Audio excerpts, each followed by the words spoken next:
Assalamualaikum warahmatullahi wabarakatuh.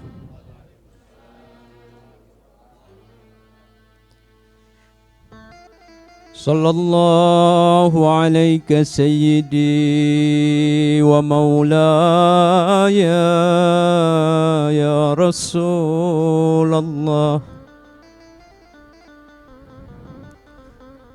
Sallallahu alayka sayyidi wa maulaya ya Habiballah.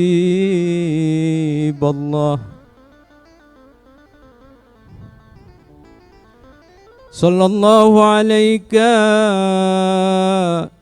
wa ala ahli baitikal madhlumin.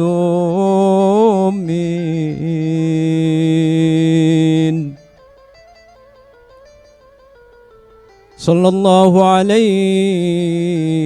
ya Aba Abdillah. Syahid gharib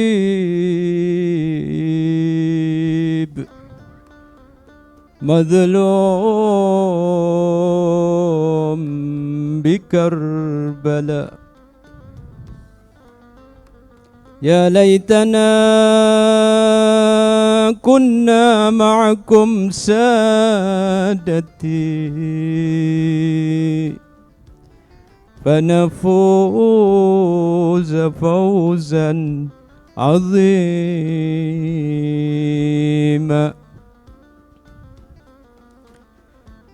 أعوذ بالله من الشيطان الرجيم. بسم الله الرحمن الرحيم.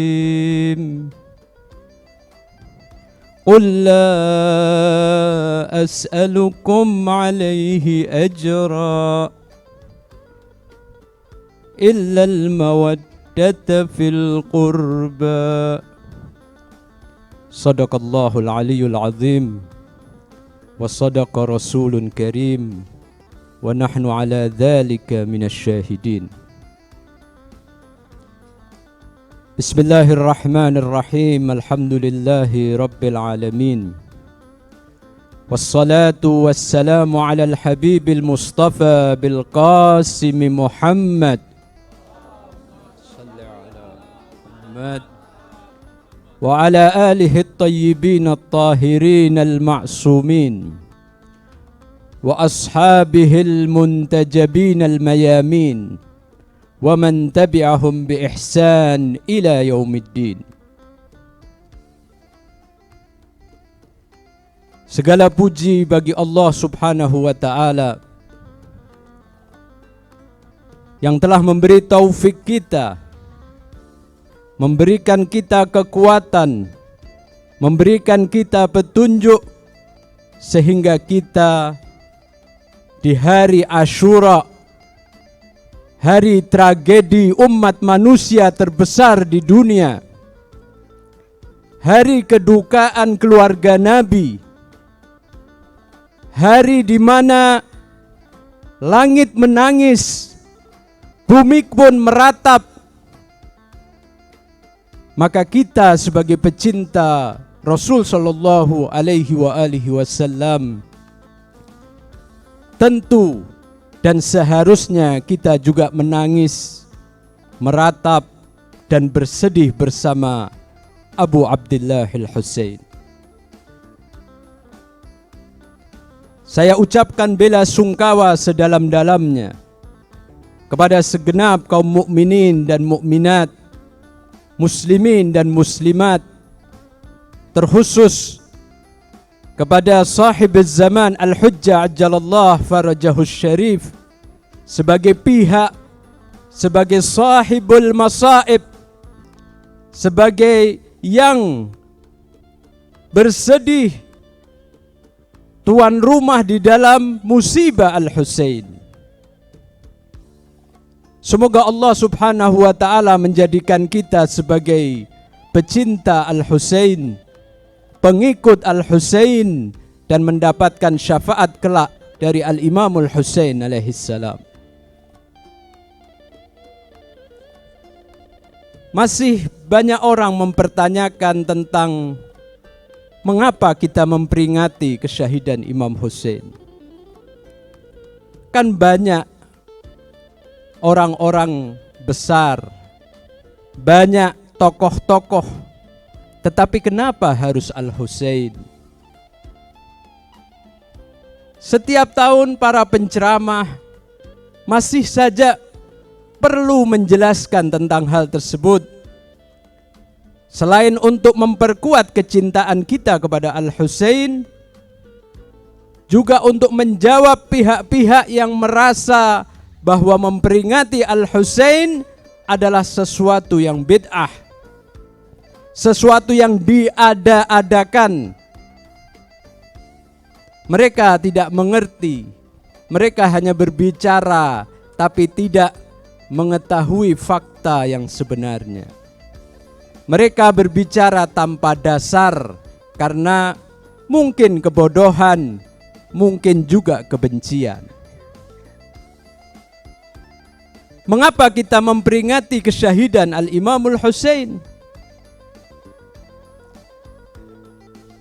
Kita memperingati karena kita meneladani Rasul sallallahu alaihi wasallam. Setiap orang yang mengaku pecinta dan pengikut Rasulullah, dia akan meneladani Rasulullah. Saat Rasulullah sallallahu alaihi bersedih, dia akan bersedih. Saat Rasulullah sallallahu alaihi bergembira, kita pun akan bergembira. Kita memperingati syahidnya Al-Imamul Husain karena yang pertama memperingati dan menangisi Al-Husain adalah Rasul sallallahu alaihi wasallam. Tadi sudah dijelaskan bagaimana Rasul manakala lahirnya Al-Husain mendapat berita tentang kematian cucunya kelak di Karbala, Rasul menangis tersedu-sedu. Bahkan Rasul mengabarkan kepada putrinya, kepada saudaranya Amirul Mukminin, dan mereka pun menangisi Al-Husain. Apa salahnya kita menangisi Al-Husain kalau kita ingin mengikuti Rasul sallallahu alaihi wasallam? Al-Imam Amirul Mukminin Ali bin Abi Thalib salamullah alaih, beliau berkata, "Wahtara lana syi'atan yansuruna." Allah memilihkan untuk kami para pengikut yang membela kami. Keluarga Nabi termasuk Al-Imamul Husain pasti memiliki penolong dan pembela. Dan itu yang memilih adalah Allah subhanahu wa ta'ala. Wa yafrahuna li farahina.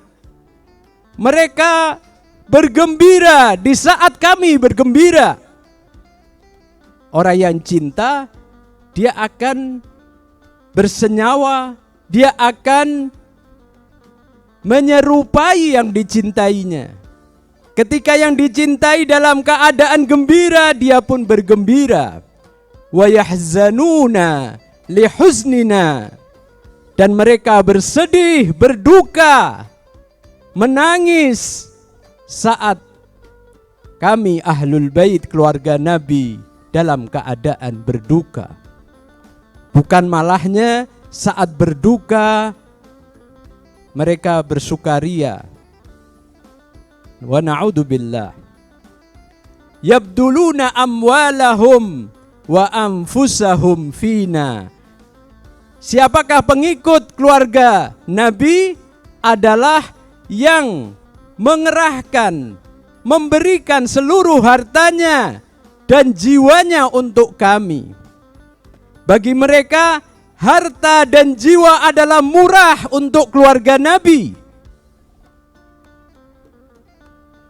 Inilah kenapa kami memperingati Asyura, kesyahidan Al-Imamul Husain alaihissalam. Saya kira itu mestinya cukup, tapi saya akan menambahkan lagi kenapa kita memperingati kesyahidan Al-Imamul Husain. Kita tidak hanya ingin bersedih, kita tidak hanya berduka, tetapi kita ingin mengambil pelajaran dari Madrasah Asyura. Karena Madrasah Asyura syarat dengan nilai-nilai dan anti nilai. Madrasah Asyura syarat dengan nilai-nilai dan anti nilai. Asyura syarat dengan nilai-nilai keimanan, nilai-nilai keadilan, nilai-nilai keluhuran, nilai perjuangan, nilai pengorbanan,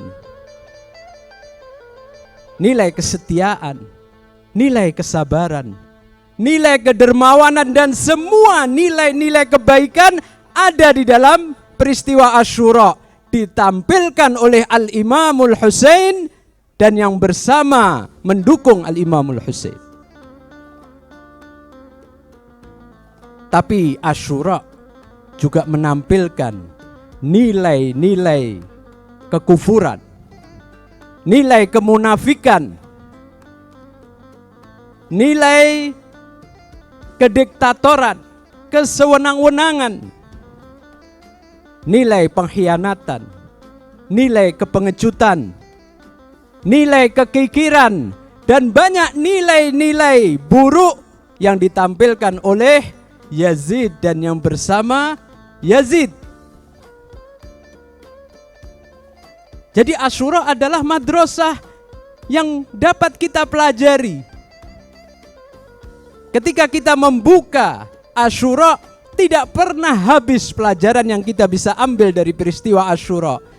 Padahal peristiwa itu hanya terjadi dalam waktu yang singkat, dalam beberapa jam. Tetapi pelajarannya sampai sekarang tidak pernah habis. Inilah kenapa Rasulullah Shallallahu Alaihi Wasallam, para pemimpin, para imam keluarga Nabi selalu menganjurkan kita untuk mengadakan majlis-majlis Husain. Karena majlis Husain ini bukan hanya konsep, majlis Husain ini bukan teori, tetapi praktek terbaik ada di dalam Asyura. Imam Husain tidak hanya bicara, tapi mempraktekkan. Para pendukung Al-Imamul Husain, sahabat Imam Husain, keluarga Al-Imamul Husain, masing-masing juga menampilkan dengan tampilan terbaik. Tinggal masing-masing kita, apakah kita ingin meniru Al-Husain, kita ingin bersama Al-Husain, atau sebaliknya, kita meniru Yazid atau bersama Yazid. Itu kembali kepada kita masing-masing. Tentunya para pecinta Husain tidak pernah akan meniru musuh-musuh Rasul dan Ahlul Baitnya. Bahkan kita mengatakan, inni silmun liman salamakum wa harbun liman harabakum. Naam. Pelajaran ketiga mengapa kita memperingati kesyahidan adalah sebagai pembaharuan ikrar pembelaan kita terhadap Al-Imamul Husain. Kita perlu memperbaharui janji kita, ikrar kita. Saat-saat mulia seperti ini, di saat darah Al-Husain tertumpah, di saat keluarga Nabi terbunuh, di saat sahabat-sahabat Al-Husain semuanya terpenggal, di saat Al-Husain sendirian, di saat Al-Husain mengatakan hal min nasirin yansuruni, hal min mughithin yughithuni, maka kita katakan bahwa kami menyambut seruanmu wahai Husain. Kami menyambut seruan penyeru menuju Allah, penyeru yang mengantarkan kita kepada kedekatan kepada Allah. Labbaika ya da'i Allah, labbaika ya da'i Allah, labbaika ya da'i Allah. Kita sambut seruan penyeru menuju Allah. Mungkin beberapa waktu kita terlena, kita terbuai oleh dunia. Tetapi di hari ini kita mengingat Al-Husain untuk meleburkan diri kita bersama Al-Husain, meleburkan dosa-dosa kita dengan menangisi Al-Husain, dengan meratapi Al-Husain. Dan masih banyak lagi alasan mengapa kita ini memperingati kesyahidan. Jadi tidak perlu mengajari kita. Tidak perlu mengajari kita kenapa kok harus memperingati, kok harus sedih. Silahkan Anda tidak sedih, tapi jangan halangi kami untuk menangisi, meratapi dan bersedih bersama Rasul dan keluarganya. Naam. Saudara dan saudariku, para pecinta Al-Husain. Pertanyaannya adalah, seperti Husain atau seperti Yazid?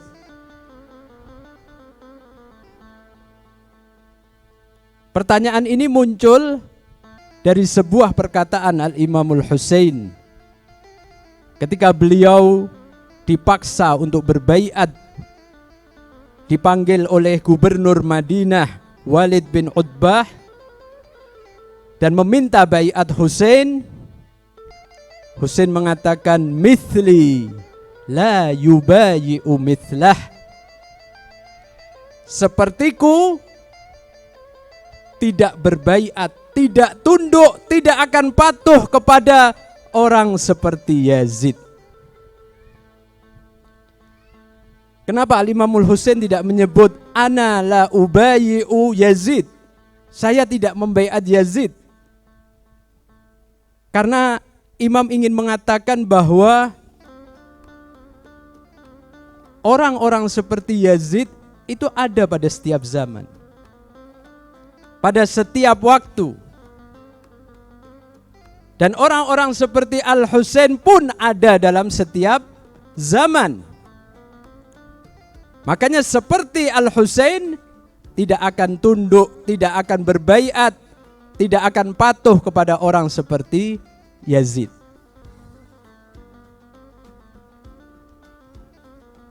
Seperti Husain atau seperti Yazid?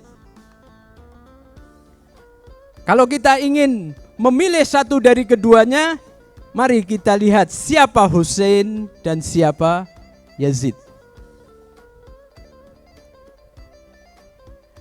Al-Husain terlalu banyak referensi hadis baik dari sunnah maupun dari kalangan Syiah yang mengatakan siapa Al-Husain, bagaimana Al-Husain. Rasulullah sallallahu alaihi wa alihi jauh-jauh hari berulang kali bersabda bahwa Al-Hasan wal Husain sayyida syababi ahlil jannah. Hasan dan Husain adalah dua penghulu para pemuda surga. Saya yakin setiap kaum muslimin tahu bahwa Hasan dan Husain itu penghulu, pemimpin pemuda surga. Kalau dia adalah pemimpin pemuda surga, maka apa? Dia terbaik. Dia adalah terunggul. Dia adalah manusia sempurna. Tidak mungkin penghulu pemuda surga tapi memberontak. Penghulu pemuda surga tapi merusak agama seperti yang diopinikan dan dipropagandakan oleh Bani Umayyah. ayah Al-Husain dilaknat, dikutuk di mimbar-mimbar selama 70 tahun. Padahal dia adalah pintu kota suci Nabi. Ana madinatul ilmi wa aliyun babuha.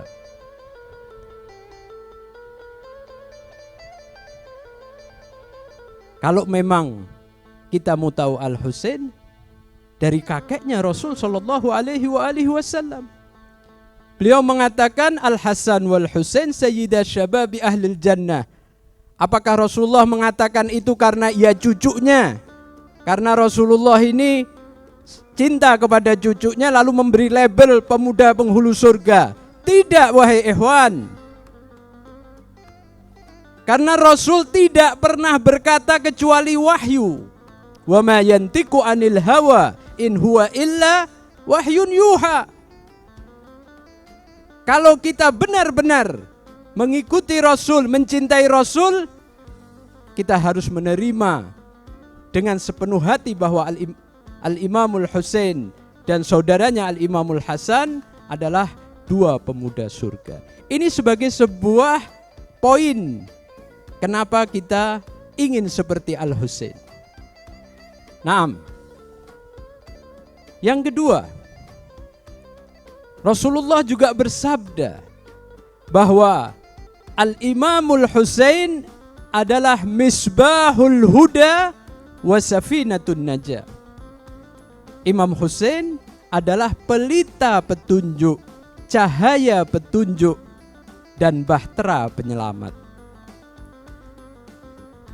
Kita dalam hidup ini butuh kepada petunjuk. Allah memberikan petunjuk kepada kita melalui Rasulullah sallallahu alaihi wasallam. Rasulullah memberikan petunjuk dan mengajarkan pada Al-Imam Amirul Mukminin Ali bin Abi Thalib, kepada kedua cucunya Al-Hasan dan Al-Husain, kepada putrinya Fatimah. Rasul mengatakan kalau kalian ingin mendapatkan cahaya petunjuk, maka lihatlah Al-Husain. Orang yang dalam kegelapan dia butuh cahaya. Orang yang dalam kebingungan dia butuh petunjuk. Makanya kenapa kita disuruh memperingati Asyura? Karena Asyura adalah cahaya petunjuk bagi orang yang menginginkan kebenaran. Bagi orang yang ingin jauh dari sifat-sifat kebatilan dan kezaliman. Maka pelajari Asyura. Karena di situ lengkap dengan petunjuk, dengan cahaya petunjuk. Al-Husain safinatun najah. Al-Imamul Husain adalah bahtera penyelamat. Ketika peristiwa Nabi Allah Nuh yang disuruh membuat kapal bahtera, yang pada akhirnya orang yang bersama Nuh dia akan selamat, maka Rasul mengatakan yang bersama bahtera Al-Husain dia akan selamat. Yang bersama bahtera Ahlul Bait dia akan selamat. Mathalu ahli baiti fikum kamathali safinati Nuh man raqibaha naja wa man takhallafa anha gharqa. Perumpamaan keluargaku Ahlul Baitku seperti bahtera Nabi Nuh. Yang menaikinya, yang ikut bersamanya selamat. Tapi yang tidak mau ikut seperti putra Nuh yang tidak mau ikut kapal Nuh, dia akan tenggelam. Tenggelam oleh zaman, tenggelam oleh kebatilan. Itulah Al-Husain.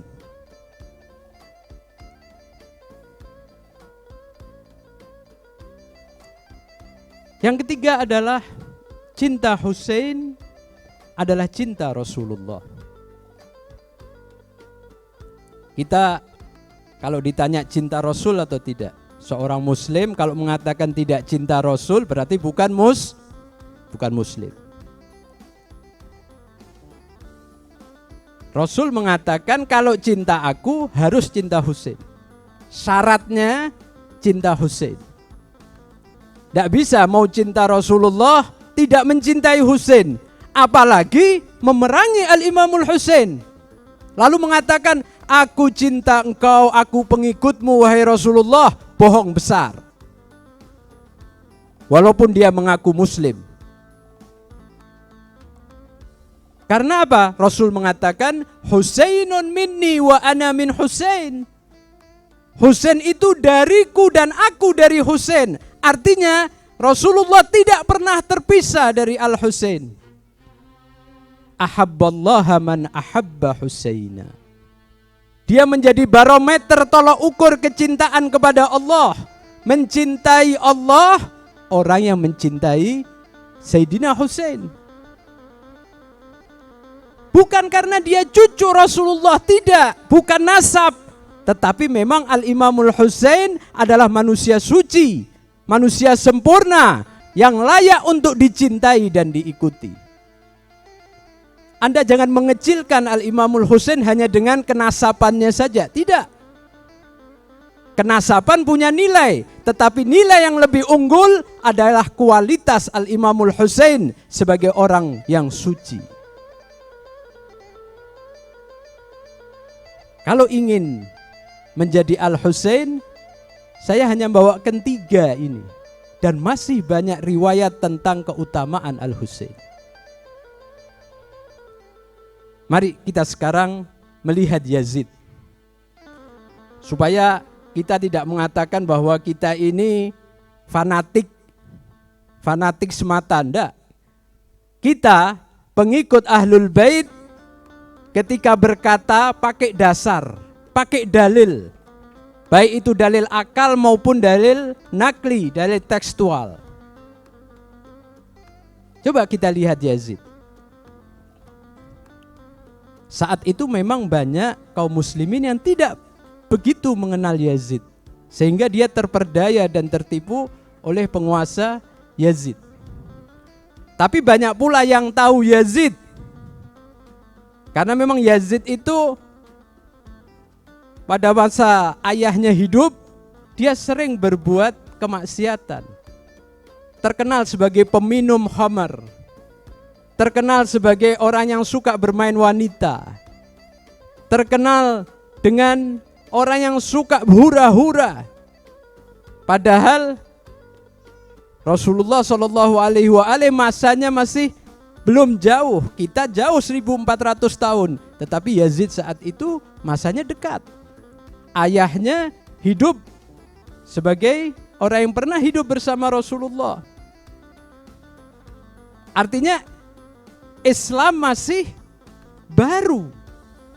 Tetapi apa yang dilakukan oleh Yazid? Dan kenapa Al-Imamul Husain tidak mau berbaiat? Karena Imamul Husain adalah orang mulia. Imamul Husain adalah keluarga suci. Bagaimana mungkin orang suci tunduk dan berbaiat kepada orang yang bejat, orang yang durhaka? Ini yang ingin dikatakan oleh Imam Husain. Tidak boleh Anda menjatuhkan kesucian, kemuliaan Anda untuk tunduk kepada orang yang bejat, yang durjana. Coba kita lihat perkataan dari Al-Imamul Husain alaihi salam. Imamul Husain mengatakan, inna ahlu baitin nubuwah. Kami adalah keluarga suci kenabian. Dalam riwayat dikatakan, kami tinggalkan pada kalian 2 pusaka. Kitab Allah Al-Quran wa itrati ahli baiti. Dan keluarga keturunanku dari ahlul baitku. Kalau kalian berpegang kepada keduanya, dijamin oleh Rasulullah tidak pernah akan tersesat dalam kehidupannya. Ini hadis mutawatir sunnah Syiah. Jadi kalau orang menolak hadis ini, berarti menolak sesuatu yang jelas. Di mana-mana ada. Imam Husain mengatakan kami adalah keluarga suci kenabian. Wa ma'dinir risalah. Kami adalah tambang risalah. Artinya risalah Allah wahyu Allah yang diturunkan kepada Nabi, diturunkan kepada keluarga suci Nabi, termasuk kepada Al-Imamul Husain alaihissalam. Tambang risalah artinya adalah apa? Imam Husain yang menjaga risalah Nabi supaya tetap suci, supaya tidak diputarbalikkan dan tidak disimpangkan. Ini menjadi tanggung jawab besar pada pundak Al-Imamul Husain alaihissalam. Wa muhtalaful malaikah, kami ini menjadi tempat naik turunnya malaikat, silih berganti, bukan untuk memberikan wahyu, karena wahyu terakhir hanya kepada Rasul. Tidak ada nabi setelah Rasulullah. Tetapi bukan berarti malaikat sudah libur, sudah nonaktif. Tidak. Al-Quran menyebutkan bahwa malaikat naik turun kepada Maryam. Maryam bukan nabi.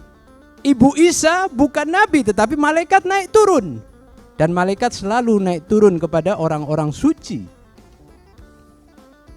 Wa muhtalafil malaika wa mahallir rahmah. Kami adalah tempat rahmat. Bahwa kami Ahlul Bait, termasuk Al-Imamul Husain, adalah manifestasi rahmat Allah. Kalau Rasulullah disebutkan rahmatan lil alamin, maka keluarga suci Nabi adalah rahmatan lil alamin. Jadi kalau ada yang mengatakan Imam Husain itu keluar untuk perang, enggak, Imam Husain tidak mau perang. Imam Husain hanya ingin memperbaiki agama kakeknya, umat kakeknya yang sudah sampai batas kronis. Kalau enggak diperbaiki, kita sekarang enggak Islam. Kenapa sekarang kita masih Islam? Karena perjuangan Al-Imamul Husain. Karena darah Al-Imamul Husain. Karena darah para syuhada yang bersama Al-Imamul Husain. Kita berhutang kepada Al-Imamul Husain. Kalau enggak, nasib kita seperti agama-agama lain yang agamanya sudah jauh dari nabi-nabinya. Naam. Bina fatahallah wa bina yakhtim. Dengan kami Allah memulai, membuka, memberikan petunjuk. Wa bina yakhtim, dan diakhiri pula dengan kami. Artinya di antara maknanya bahwa dengan kami, dengan Imam Mahdi sebagai cucu Al-Imamul Husain, maka alam ini juga akan diakhiri dengan kemunculan Al-Mahdi yang akan meliputi dunia ini dengan keadilan. Naam. Imam Husain menjelaskan seperti itu untuk membandingkan dengan Yazid. Bukan Imam Husain sombong, tidak. Imam Husain ingin memberikan alasan secara logis siapa dia dan bagaimana Yazid, lalu apakah mungkin seperti dia berbaiat kepada Yazid. Imam lalu mengatakan, wa Yazid rajulun fasik. Yazid itu adalah seorang laki-laki yang fasik, yang melanggar hukum-hukum Allah, yang berbuat dosa, yang memperlihatkan dan mempertontonkan perbuatan kejinya. Apakah dia layak untuk menjadi seorang pemimpin umat Islam, khalifatullah wa khalifatu Rasulillah? Hanya orang yang tidak berakal yang mengatakan dia khalifatu Rasulillah. Wa Yazid rajulun fasik, syaribun lil hamr, peminum minuman keras, khamr. Anda mau dipimpin oleh seorang peminum khamr untuk memimpin kaum muslimin? Saya yakin Anda tidak akan mau. Yazid terkenal di kalangan kaum muslimin sebagai peminum khamr. Lalu dia menyatakan, saya adalah khalifah kalian. Lalu dibiarkan oleh Imam Husain, seorang mulia yang suci, tidak bangkit melawan, menyadarkan masyarakat siapa Yazid.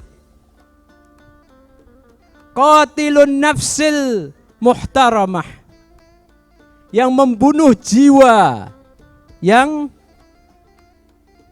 dilarang untuk dibunuh. orang tak berdosa dibunuh. Sahabat-sahabat Nabi dibunuh.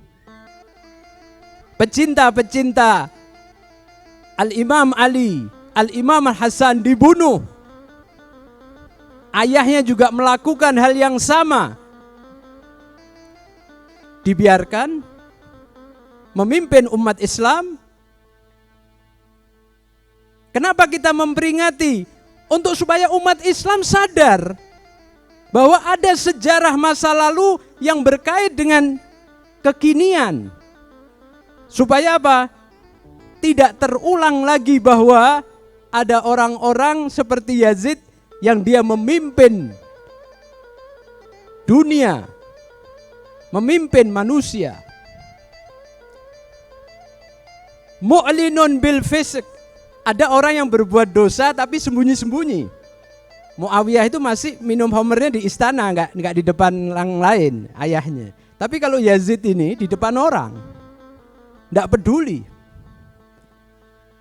Lalu dia mengatakan Khalifatu Rasulillah, Khalifatullah. Terang-terangan. Karena alasan itu Imam mengatakan wa mithli la yubayi'u mithlah.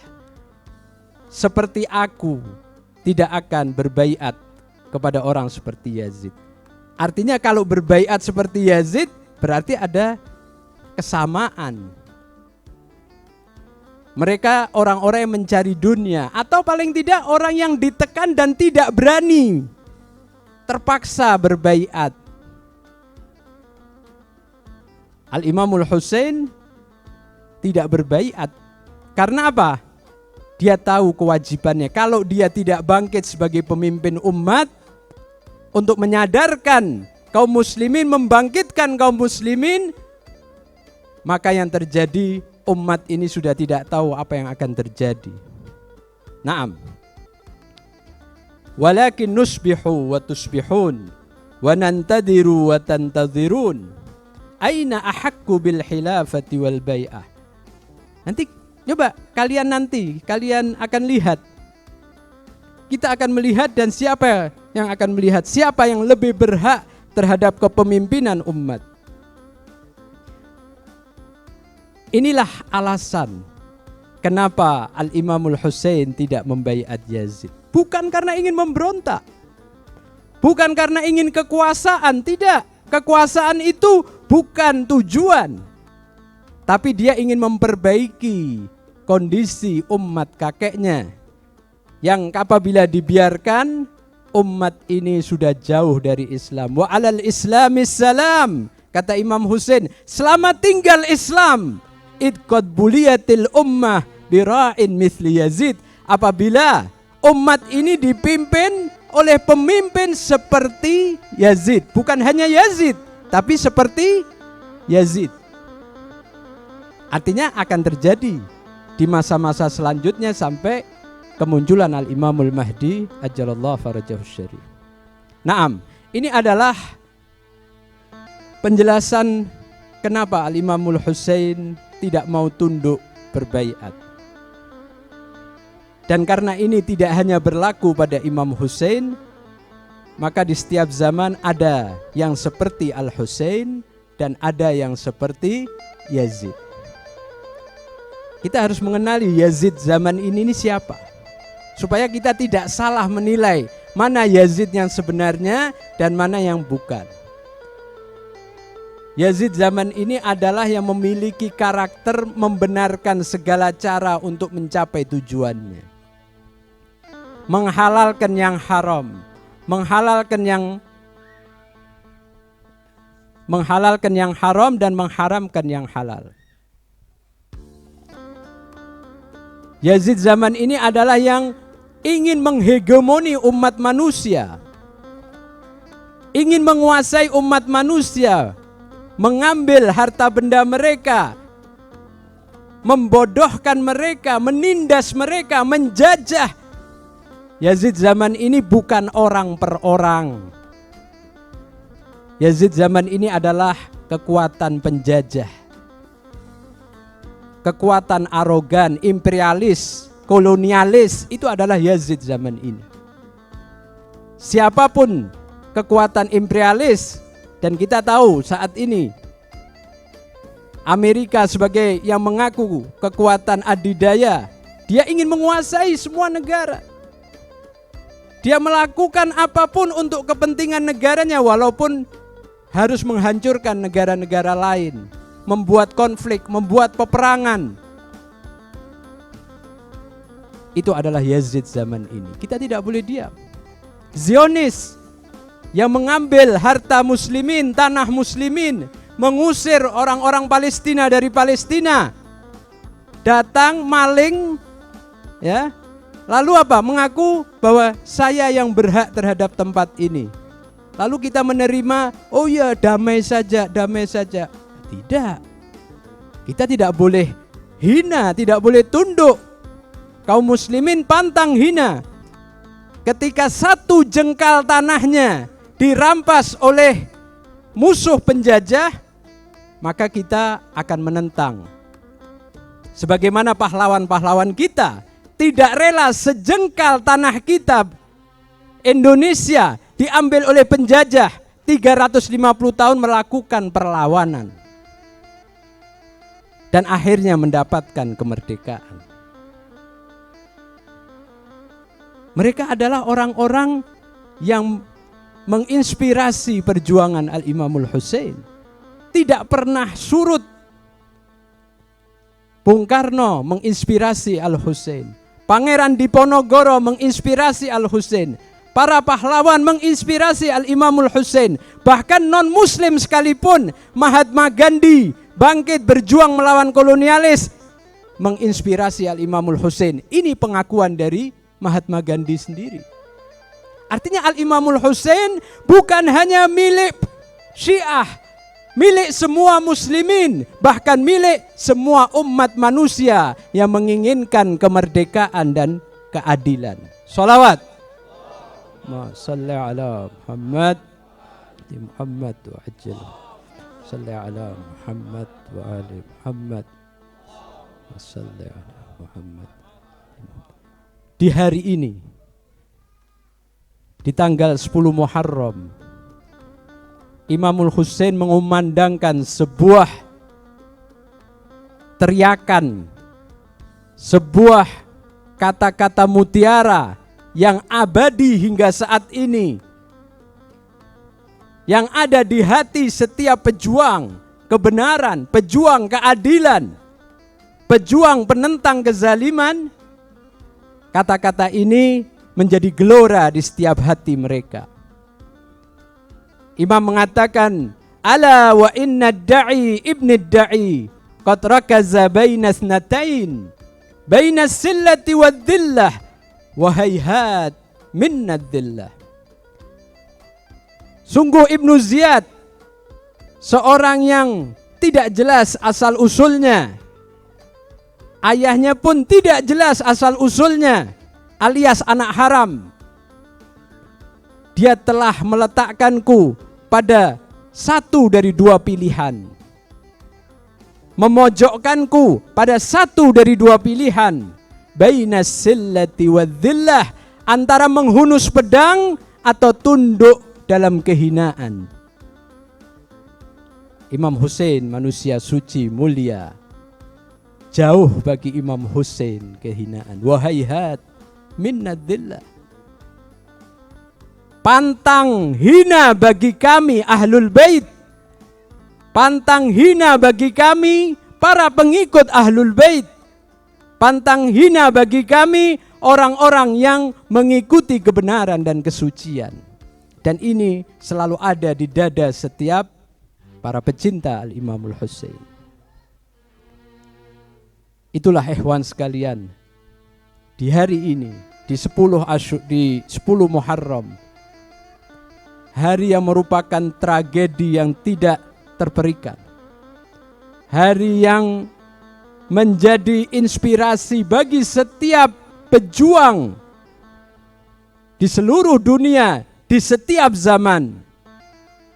Di hari ini telah terbantai cucu Rasul sallallahu alaihi wasallam.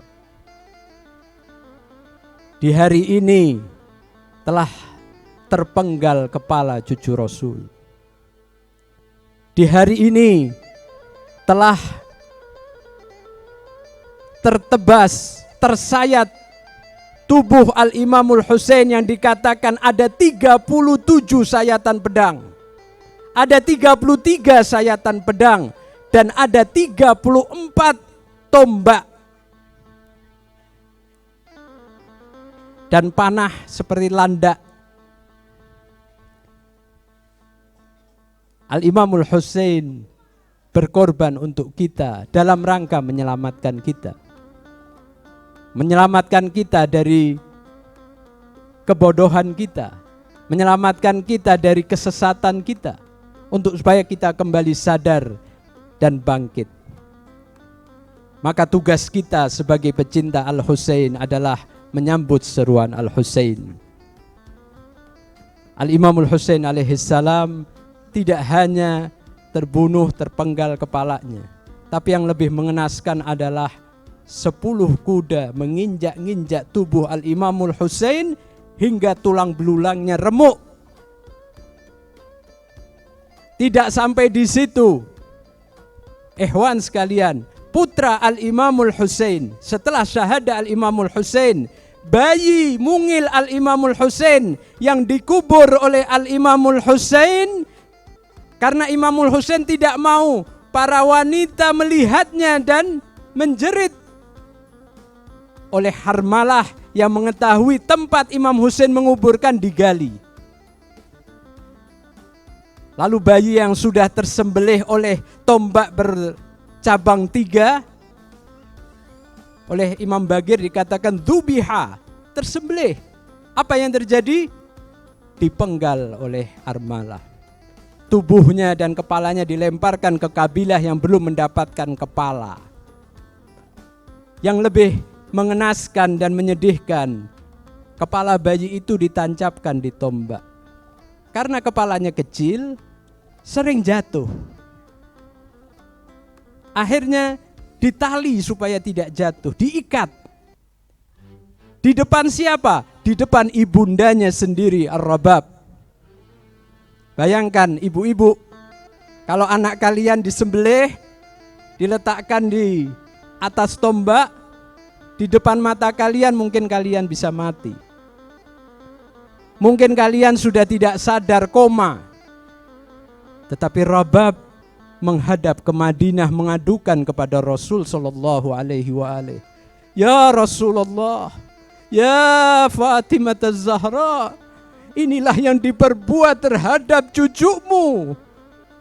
Ini orang yang mengaku sebagai pengikut Rasulullah. Ini orang yang mengaku sebagai pecinta, tetapi mereka memperlakukan cucu-cucu Rasul, putri-putri Rasul, putra Rasul dengan begitu keji dan hina. Kita ungkapkan sekali lagi bahwa kita pantang hina. Kita akan membela kebenaran, kita akan membela kedaulatan, kita akan membela keutuhan negara kita. Kita akan melawan segala bentuk separatisme, segala bentuk terorisme, segala bentuk intoleransi. Karena kita cinta kepada negeri ini. Sebagaimana yang diungkapkan oleh Al-Habib Ahmad tadi. Dan itu bukan hanya slogan, tetapi menjadi kewajiban agama. Kita meyakini bukan hanya kewajiban sebagai warga negara, sebagai kewajiban agama kita. Kita ungkapkan sekarang, hayhat minnadillah, hayhat minnadillah, hayhat minnadillah. Assalamualaikum ya Aba Abdullah wa ala al-arwah allati hallat bifinaik. عليكم منا جميعا سلام الله أبدا ما بقينا وبقي الليل والنهار ولا جعله الله آخر الأهد منا liziaratikum. Semoga kita bisa menziarahi Al-Imamul Husain alaihi salam. Assalamu ala al-Husain